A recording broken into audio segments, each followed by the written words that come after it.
We bring in Teng Jimeng. He's a cultural commentator and joins us now from Beijing. It's been 1 week since the quake. Let's talk about some of the hurdles. So many difficulties getting to the victims because of the landscape. There's been landslides. Where does the search for survivors stand at this point?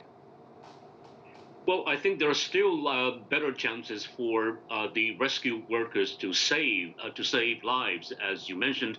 And at the same time, I think there are also other hurdles. For example, many of the roads are actually still blocked by rocks and also by land as a result of the landslides, and also as a result of the lack of energy. Power actually has to be restored so that electricity could be provided to those areas still actually suffering from aftershocks. And at the same time, I think rescue workers are also suffering because of the lack of medical attention and perhaps food supplies. And so at the same time, I think that the people in the earthquake-stricken area should be taken care of by more in terms of medical attention and medical supplies.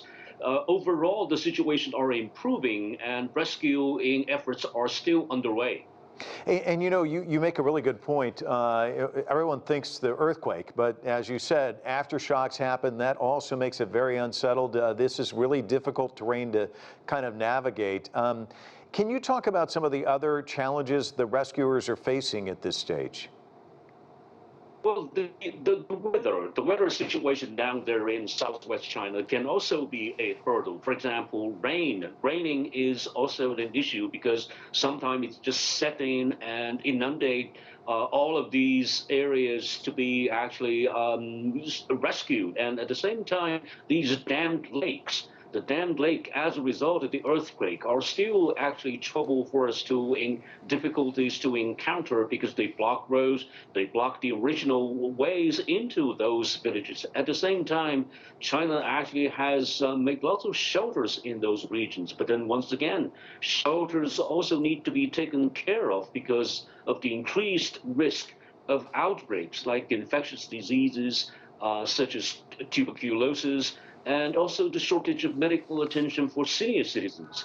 And so these are the issues I think that we need to tackle at the same time. And you know, we were just showing a number of people on foot trying to navigate these areas. And you mentioned the weather conditions. They're planning to send in coats, blankets, and more tents for those in temporary locations.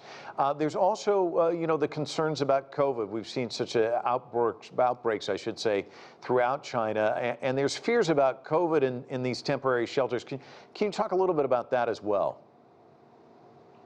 Yes, once again, I think that COVID is part of this very larger idea of infectious diseases. And China has always, and also the rescue efforts, people have always been very aware of this very potential outbreak because of the crowding. Crowding is now quite a situation and perhaps quite an issue right now in those evacuation centers facing the evacuees and as well as those who are involved in the rescue efforts. So this time around, I think that perhaps lockdown should be continued and around the area in order to stop from this flow of people. And perhaps we need to increase the efforts in terms of providing cover, providing more spacious rescue evacuation centers so that people can actually, in a sense, being taken care of to be treated. So I think the top priority right now is still actually to save lives by keeping the situation under control, by keeping this very infectious disease under control.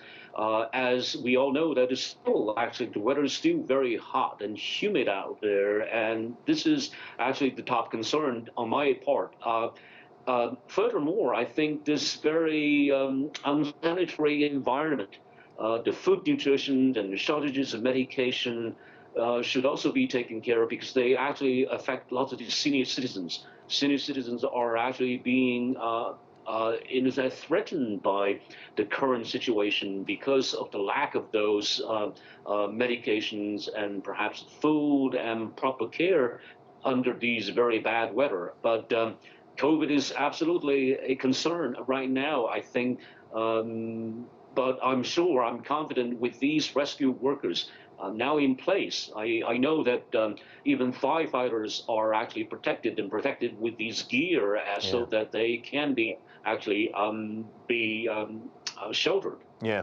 Teng Jimeng, thank you so much for your insights. Really appreciate it.